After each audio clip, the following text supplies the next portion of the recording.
southbound train. Hey, on the rock.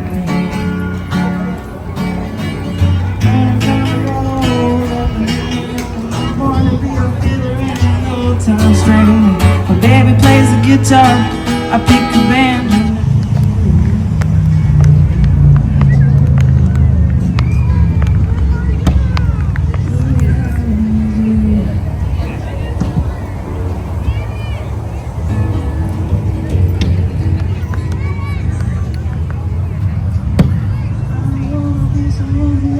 So easily.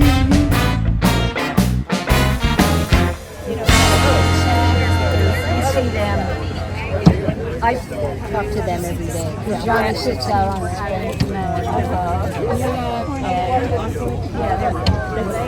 That's the sign that talks about 15 sculptures. And I don't know if it means that it's going to be like working.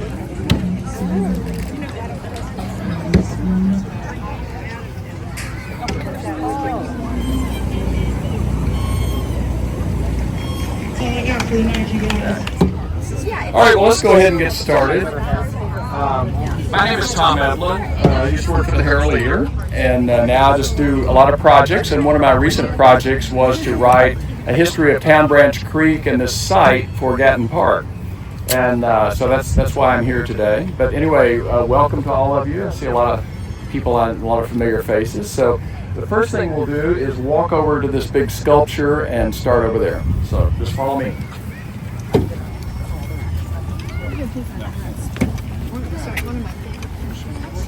My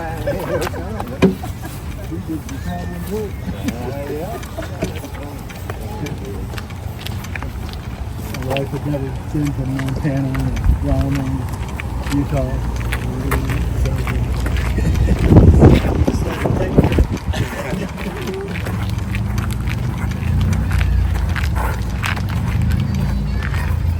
So just come in here and take a look at this really cool sculpture, but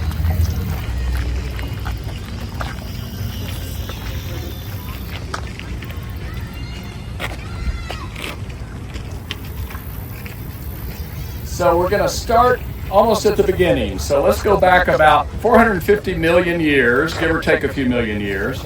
So central Kentucky was then underwater. It was below a shallow tropical sea, and most of the creatures in that sea were early forms of shellfish.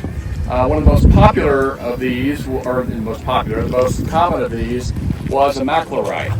And macrolites were generally about as big as your thumb. This one is a lot bigger. It weighs 16 tons. But it's shaped like this. You can see kind of the shell thing. But this was an art installation. And it's also got a timeline from the extinction of dinosaurs up until things like the COVID pandemic. But it's just kind of a brief look at Kentucky history.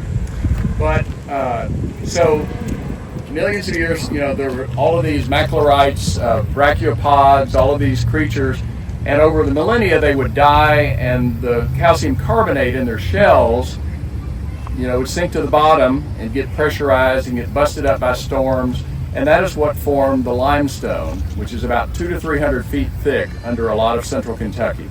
If you go, you can see it really dramatically along the Kentucky River. But the limestone formation, so limestone is very, rich in minerals. It's also water, it's very water soluble. So that really, the geology of central Kentucky is this kind of karst limestone geology with a lot of water and a lot of, mineral water, which is good for two particular things. Who knows what our water is particularly good for? Bluegrass. Bluegrass. For strong-boned horses and good bourbon whiskey. That's what it's really good for. So that's basically kind of what created this environment here. Well, so the first humans came here probably about 12,000 years ago. They were probably following mastodons and other kind of prehistoric game who came to Kentucky from the south, or from the north particularly, because of salt licks. Kentucky has got a lot of salt springs and salt licks in this area, And so, hunters probably followed them down. And there were many civilizations that lived here. Well, the most notable was we call it the Adena. Nobody knows what they called it. But the reason we know about them is that they left a lot of big burial mounds, and they left a lot of really large ceremonial earthworks. The biggest around here is the Adena, is at Gatton Park off Mount Horeb Pike. It's about a 300-foot circle that archaeologists think was used for ceremonial purposes. But there are burial mounds, at least the ones that haven't been destroyed, are just kind of all over central Kentucky. So what happened to all these native people? Well, one thing that happened was, beginning in the 1500s is when European explorers first started coming into America. And Native Americans, there were pretty sizable populations, and you had pretty significant trade routes.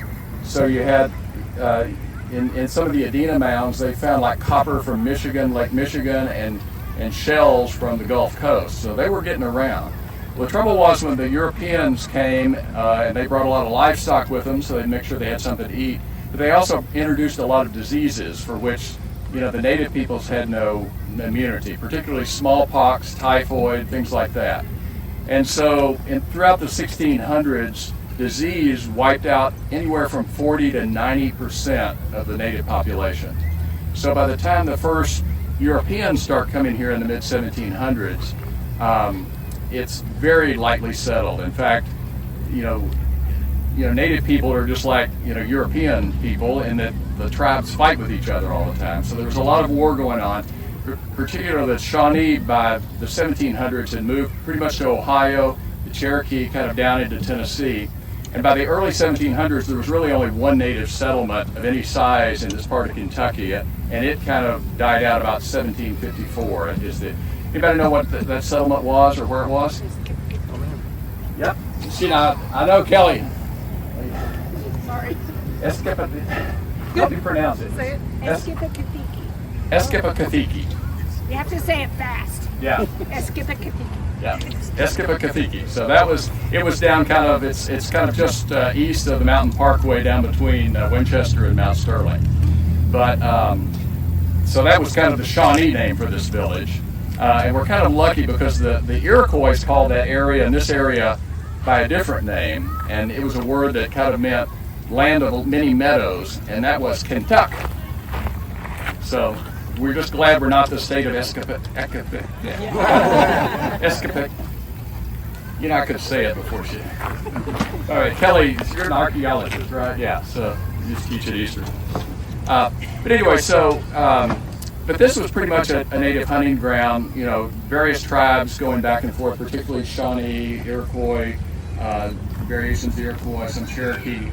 But as early as the mid-1700s, a lot of colonial colonists wanted, they were wanting more land. And after the French and Indian War, the British government said basically, don't go west of the Allegheny Mountains, which everybody completely ignored. But there were these treaties, and then but people kept trying to push back. So the real kind of breakthrough came in 1774. It was a kind of a conflict known as Dunmore's War, and that resulted in some treaties with some of the native tribes that kind of kept them out of Kentucky and allowed a number of land speculators particularly, to come into Kentucky. So in the 1775 and 1776, kind of before the Native Americans, kind of started not wanting them here, in a more organized way, there were a lot of land speculators, and there was a lot of people knew about central Kentucky because this was really, an area that they wanted to be in because it was generally flat, not mountainous, had very rich soil. Rather than many large forests, it had these real big cane meadows, which were a lot easier to clear than large forests, the cane meadows. So in the summer of 1775, Lexington, this area was just full of kind of land speculators from North Carolina, Virginia, Pennsylvania. And some of them camped with William McConnell up at what's now McConnell Springs. And the story goes that they had recently heard about the first Battle of Lexington and Concord, and they thought, this would be a good place to build a city, and let's call it Lexington.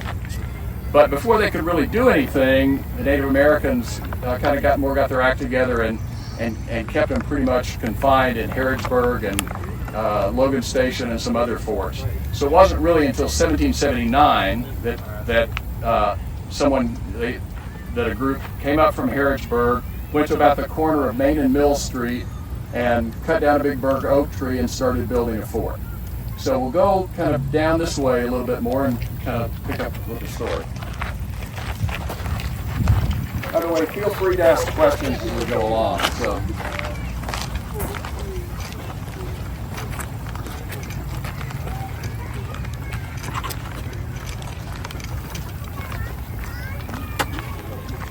Tom, where's Logan Station?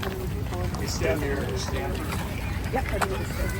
Down in Lincoln County, down kind of below Danville. Okay, thank you. Is that halfway run? Yeah, that's all right. No, I meant about it. Oh.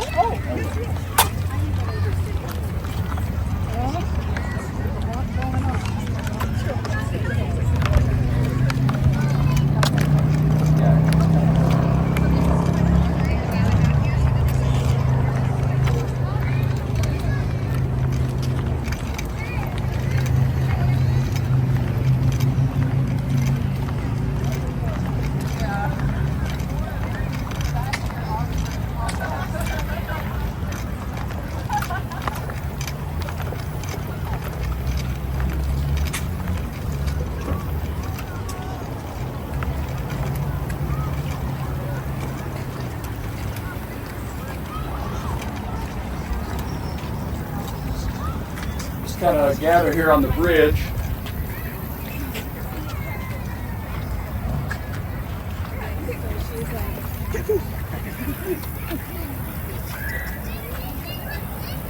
So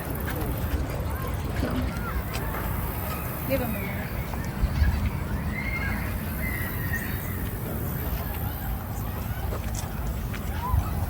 hey man. Hi, how are you?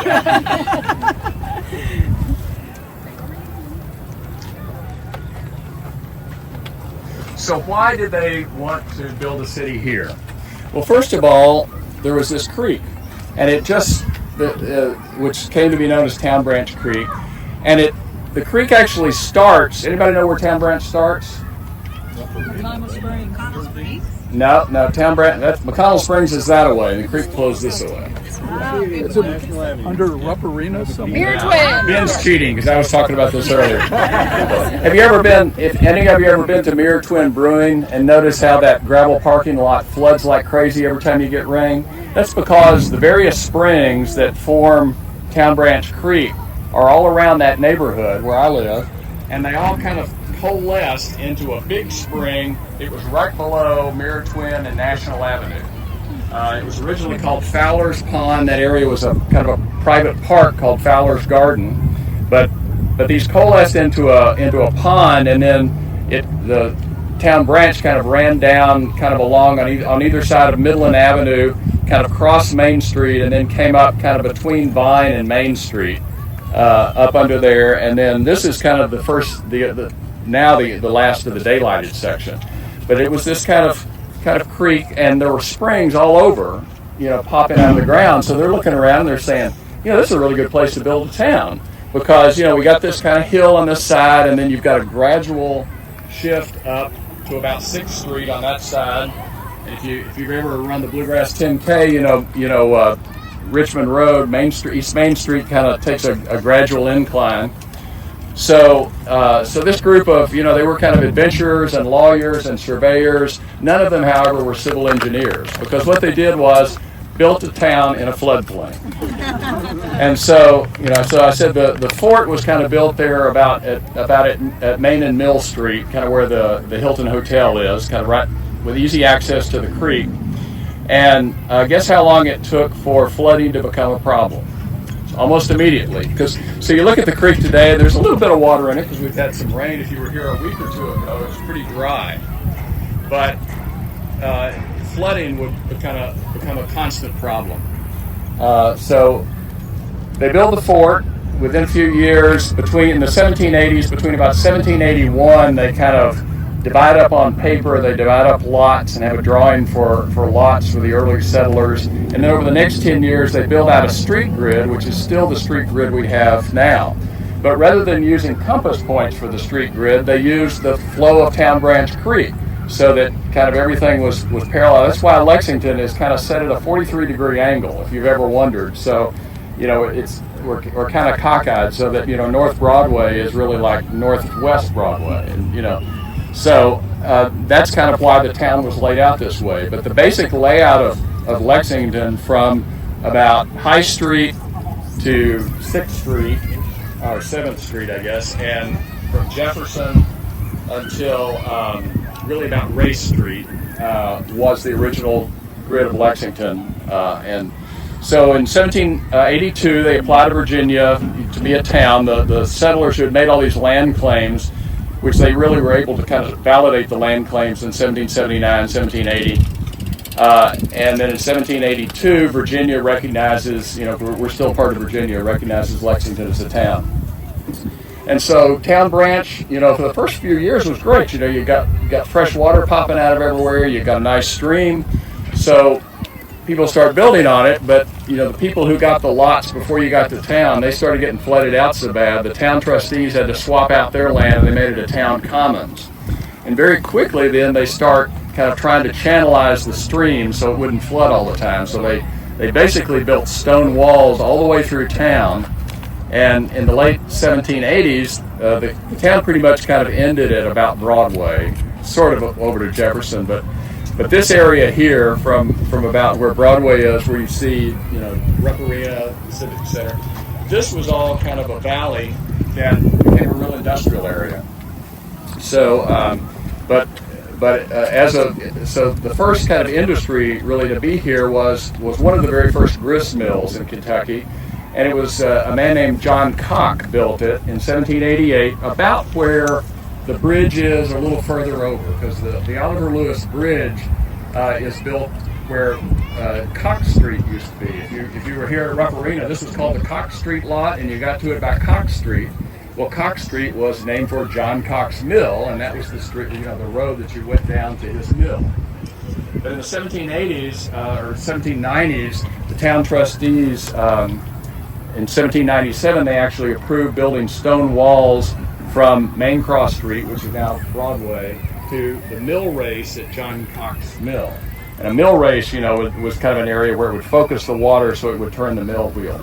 So when they're building Gatton Park, they uncovered more than 100 feet of those rock walls, and they rebuilt some of them. You can see down there. So some of that rock there is from the original 1790s stone walls. They worked with some historic preservation experts to fill in some of those, but that's how long they've been here.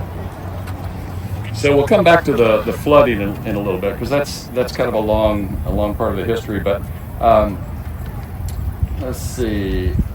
So this kind of became an industrial valley in a lot of ways. So you had, like I said, you had the mill, and you had over the years, a number of mills here. But you had leather tanneries, slaughterhouses, grain and woolen mills, brick and lumber yards, distilleries, at least one brewery, which we'll talk about in a little bit, a foundry for making metal, and factories to process hemp and make hats and nails and white lead for paint. So think about that a minute. So in fact, in 1790, there was a designated area of Town Branch for a swimming hole just west of Broadway. How long do you think that lasted?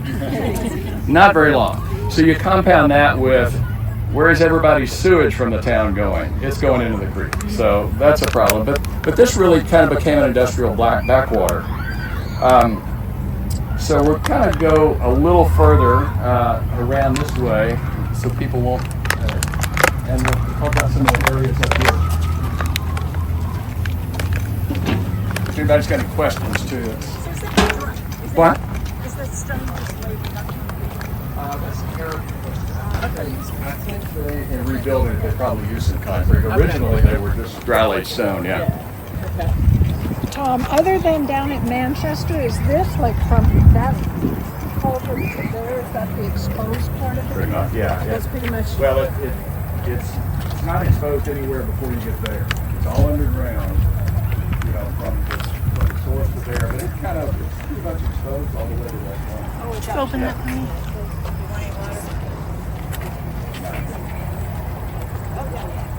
Okay, we'll kind of get here in the shade here for a minute. So this becomes a real industrial area, and Lexington has an economic problem. So, you know, Lexington was a real manufacturing. Everybody got enough room here? It was a real manufacturing center in the early 1800s. But what really doomed Lexington's economy? Anybody know? It was an invention that really doomed Lexington's economy for a long time. Steamboat? It was a steamboat, exactly. So the way it used to work is commerce would come down the Ohio and Mississippi rivers on flatboats. So goods would be packed here, they'd be sent to Maysville or Louisville, be put on barges, on flatboats and float down the river. And then once they got to New Orleans, the goods would be sold, the flatboat goods would be dismantled. One New Orleans then was built with old flatboats, and then the people would have to walk or ride back to Kentucky. So Lexington was that center.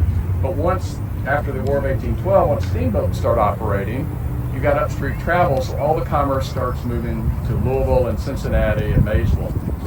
One irony about that is one of the earliest inventions of the steamboat actually was in Lexington. A guy named Edward West, who was an inventor and a watchmaker and a jeweler. His son, William Edward West, became a famous portrait painter. But Edward West kind of developed an idea for a steamboat, because steam power was kind of the AI technology of the late 1700s. A lot of these woolen and hemp mills would eventually have steam-operated machinery. So Edward West has an idea for a steamboat. He builds a model and he actually tests it out in Town Branch Creek. He kind of dammed it up. It was probably not running real strong like it is today. And he actually tested in 1793. He tested the steamboat model. And he got a patent for it in 1802, which was a year before Robert Fulton got the patent for his design for a steamboat. The difference was Fulton had a lot more capital and could build a full-size model, and it got adopted, and Edward West did not. Although he did later make his fortune with another invention, which was a steam-powered machine for cutting nails, which really sped up construction a lot. But so after the invention of the steamboat, Lexington's economy was in real trouble.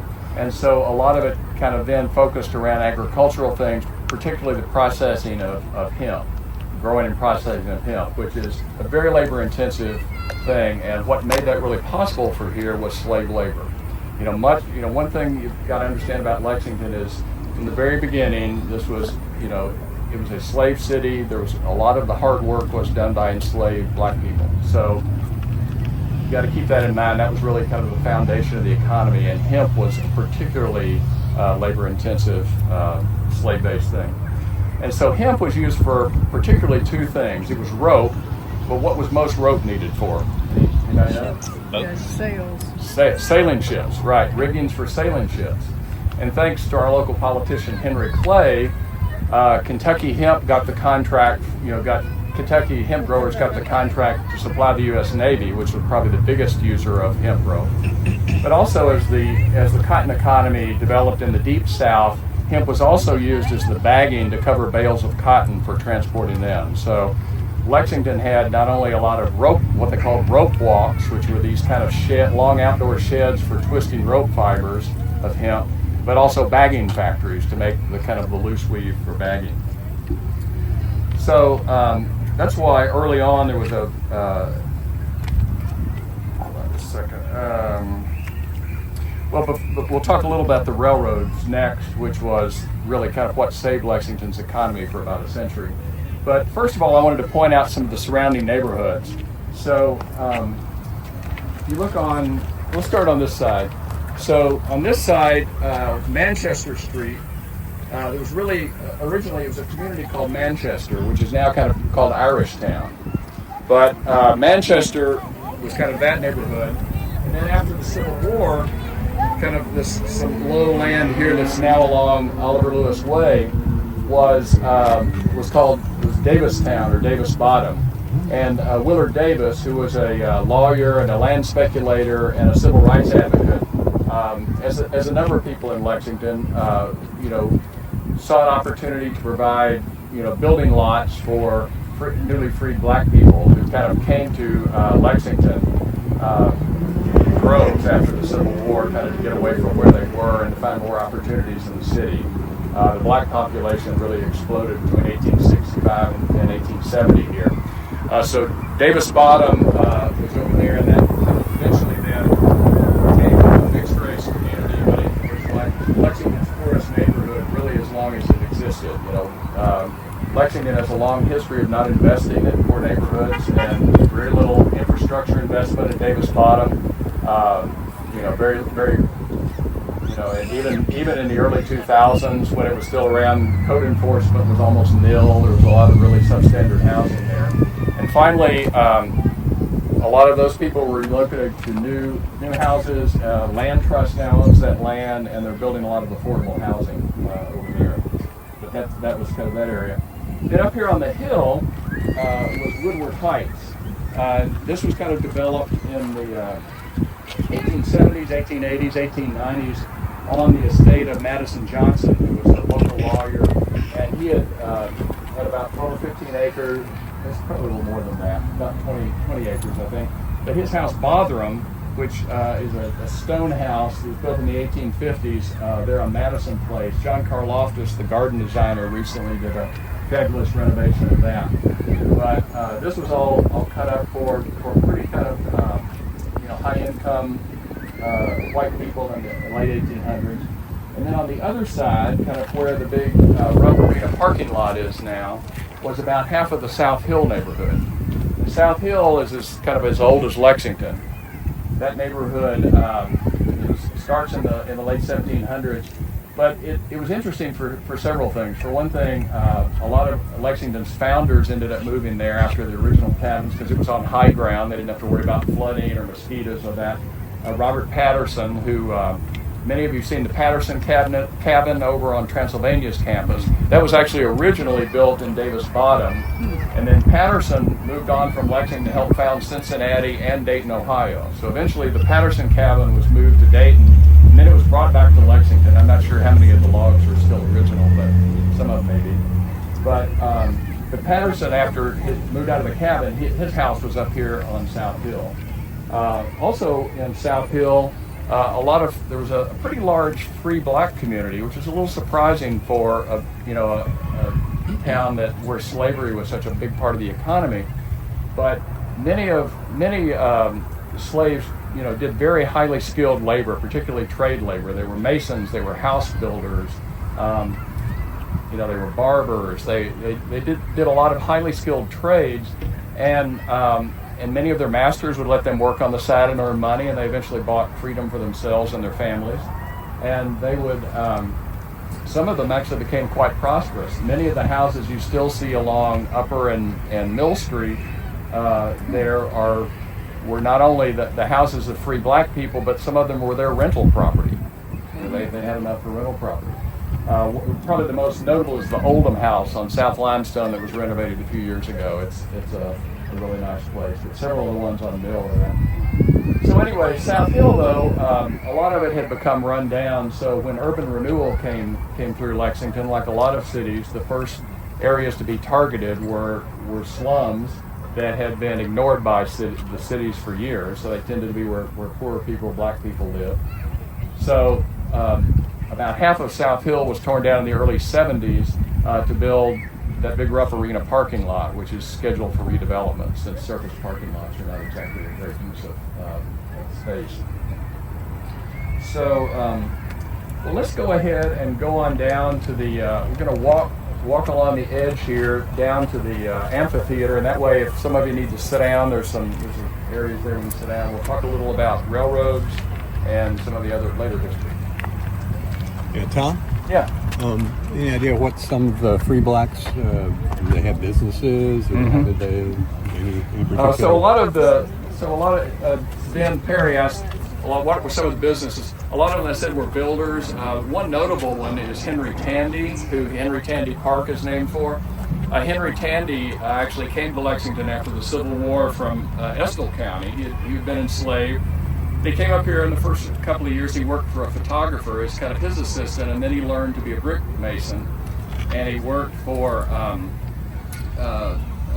guy named Garrett Wilgus, who was a major builder in Lexington, and Wilgus really liked him, and as Wilgus got ill and older, he took over a lot of Wilgus's business, and then he later formed a partnership with Bird. I can't remember his name now. Anyway, a guy named Bird, another African American, and they were a major construction company in Lexington. They did all of the structural work for the old courthouse, the Opera House. Many buildings around Lexington were done by Tandy and Bird.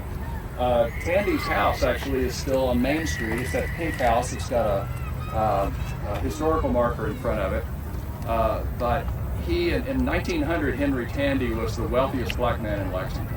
He was a big community leader, a big charitable giver. Kind of an ironic thing, though, is of all the things he built, he never actually owned the house he lived in because it actually belonged to his in-laws. So he never had title to it.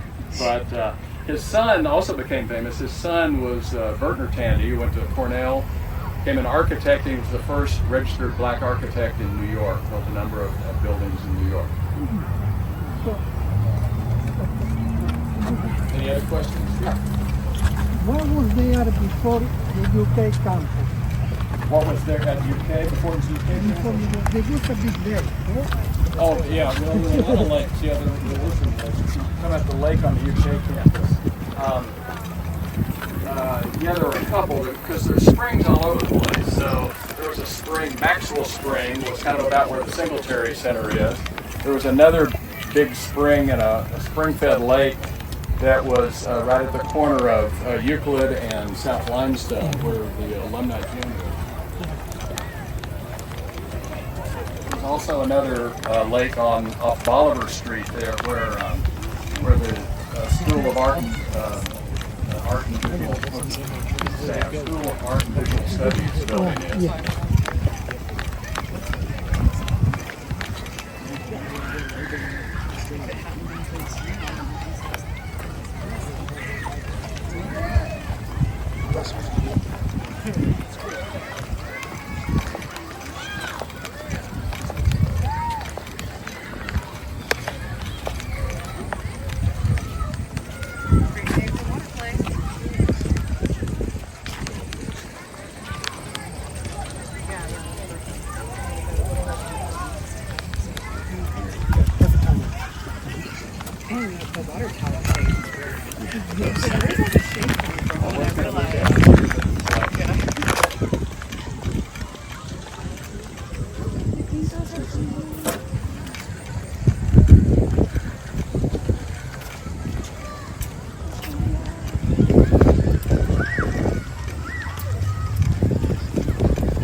The fan, if anybody needs to sit down.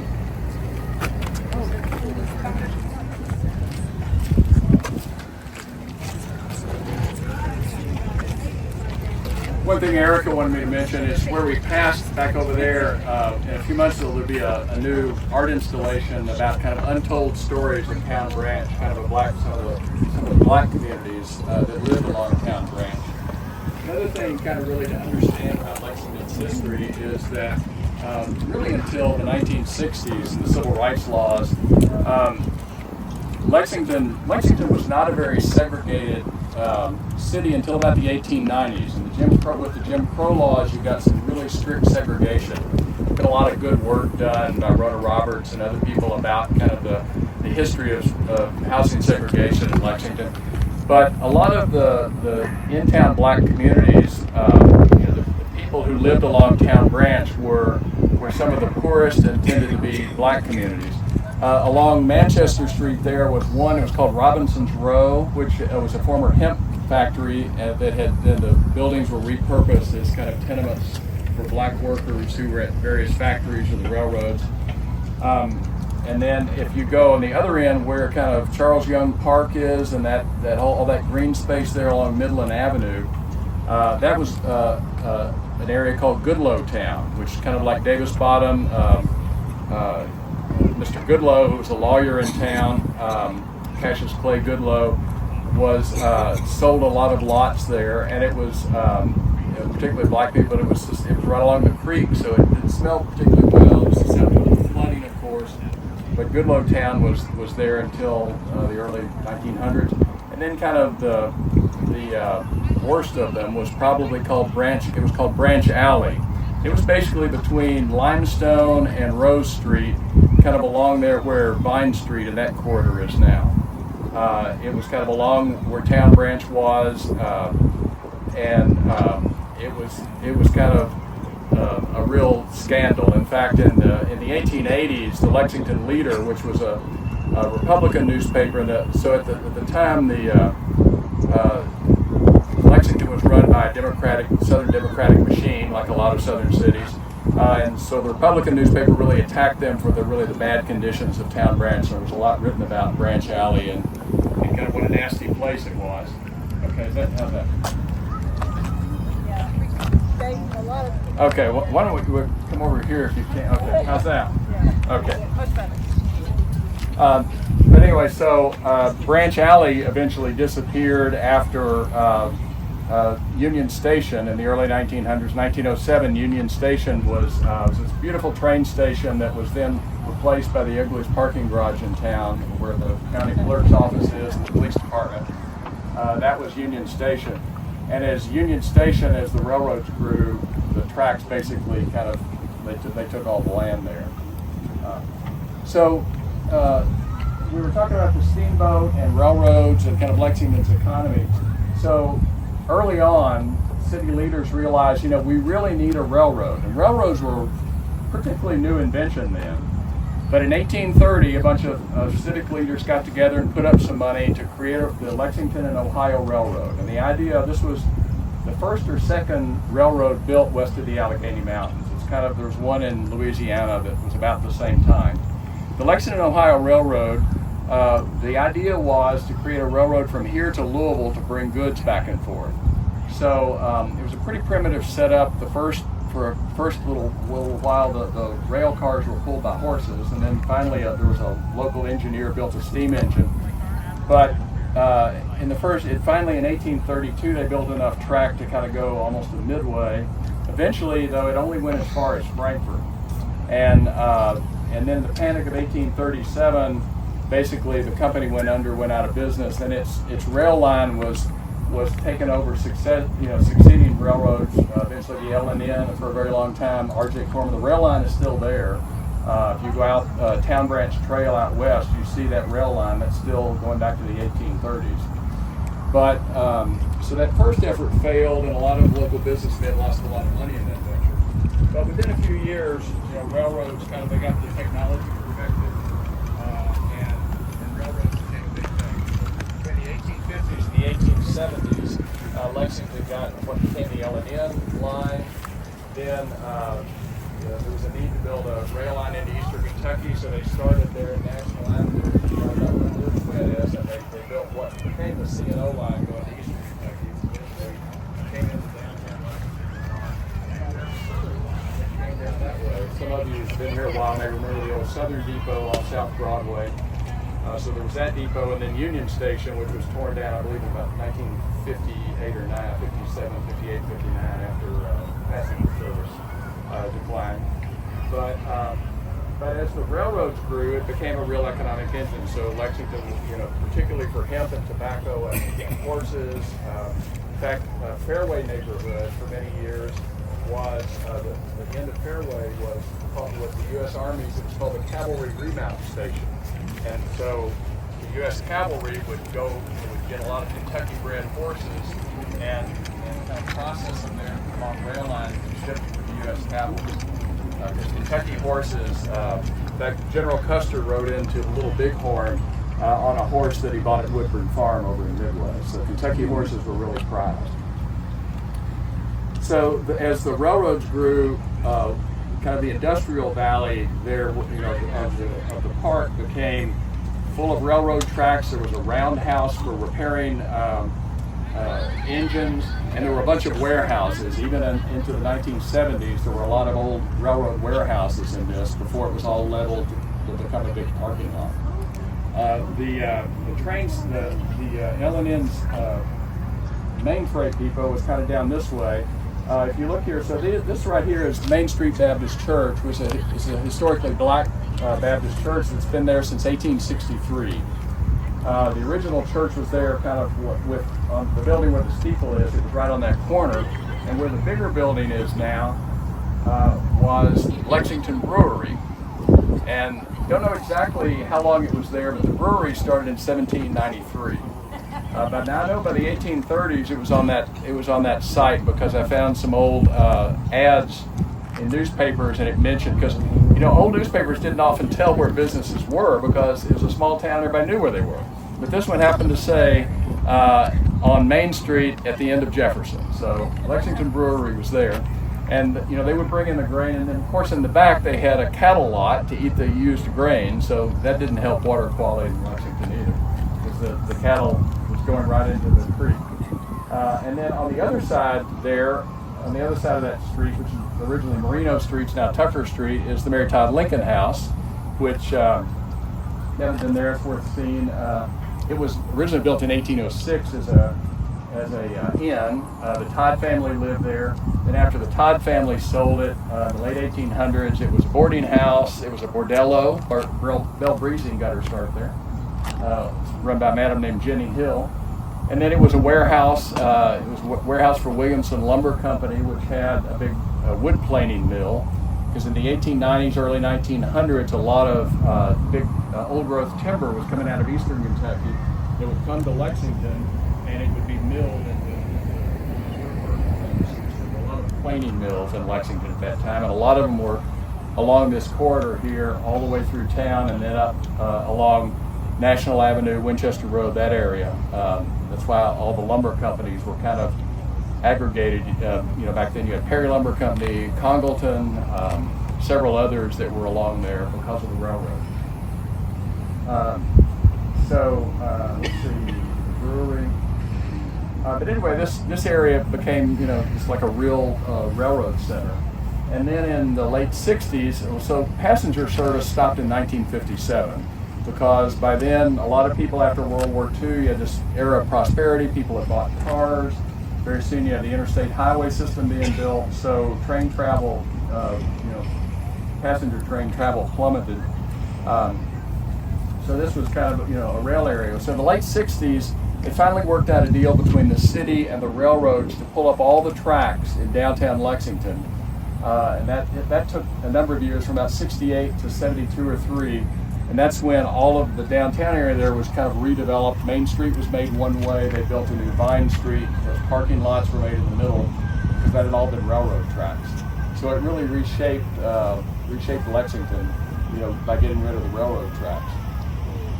And then this area, in the early mid-70s, you had the development with urban renewal of Rupp Arena, Lexington Center. That area had been a big flour mill, kind of in reference to Cox Mill, but the Lexington Roller Mills was a big flour producer for many years. It closed about 1968. All of that was redeveloped.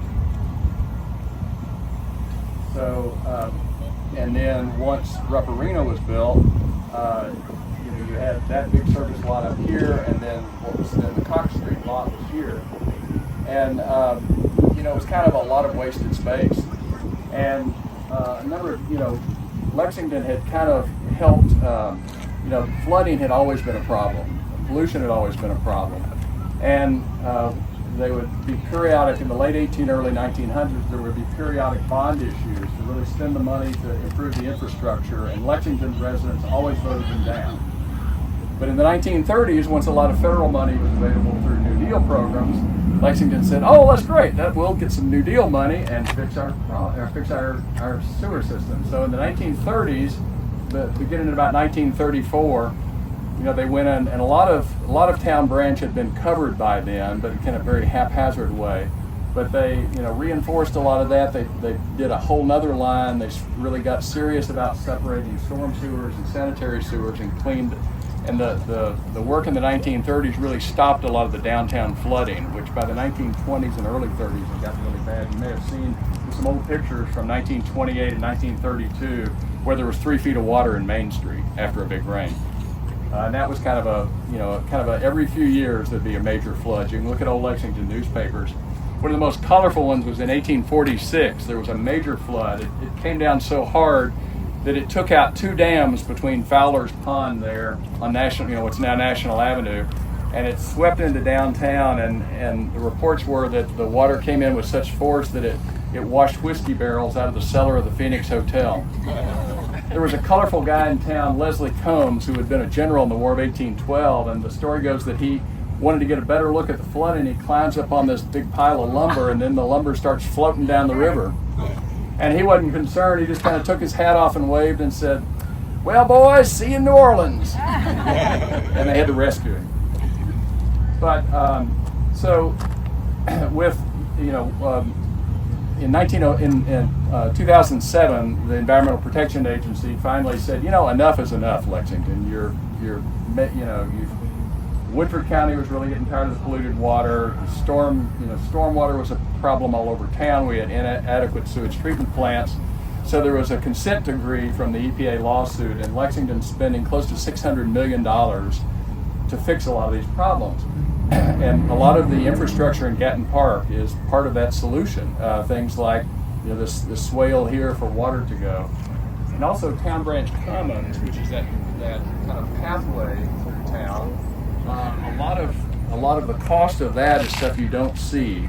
It's all underneath, and it's kind of stormwater improvements to really fix not only any flooding issues, which have pretty much gone away, but water quality issues, which are still not great. I mean, there's a reason they don't let people in Town Branch Creek, but it's not a fraction as polluted as it was for most of its history. But so a lot of this. This kind of infrastructure through town, has a dual purpose. It's kind of pedestrian-friendly stuff, but it's also to help handle stormwater runoff, pollution issues that have really plagued Lexington since the very beginning.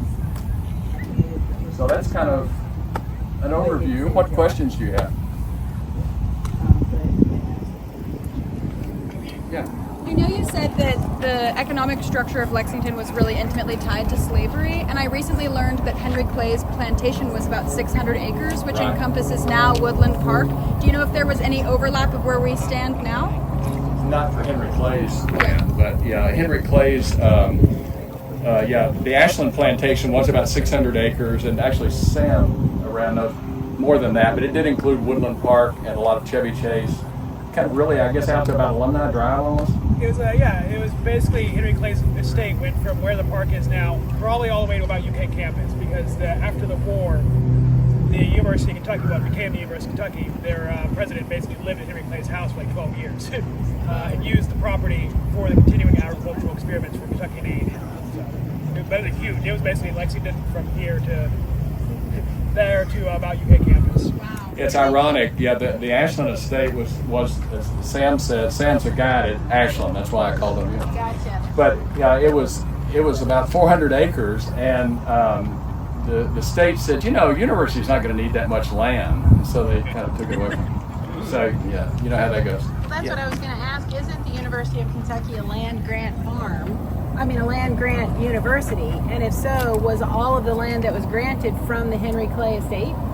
No, so the land grant refers to basically the way the university was funded, not necessarily the land it was on. Gotcha. So land grant was kind of, it's like Transylvania was originally funded.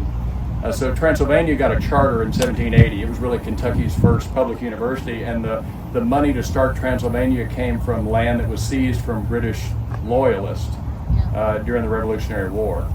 And then the land was the same way. It was the sale of government land is what funded the university. Gotcha. Yeah, Kelly? This is First Baptist Church here. Main Street Baptist. Main Street Baptist.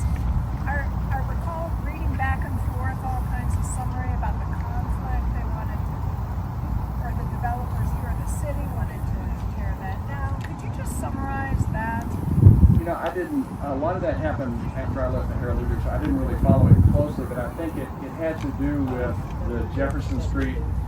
There used to be a viaduct there at Jefferson Street in the early 1900s that was taken out. Where is that? I'm kind of turned right, yeah, over that, yeah. Right next to the Well, it came up over this way, but yeah, yeah, that's right. But it was over the parking. It was basically over land and parking, because parking is, as he said, is a premium, and Main Street Baptist didn't want to give up a lot of their parking. You know, because parking wasn't a problem when we had 10 acres of parking that was never full, except, you know, for a UK basketball game, but it became a different issue. Other questions? All right, well, thank you very much. And I'll stick around if you've got any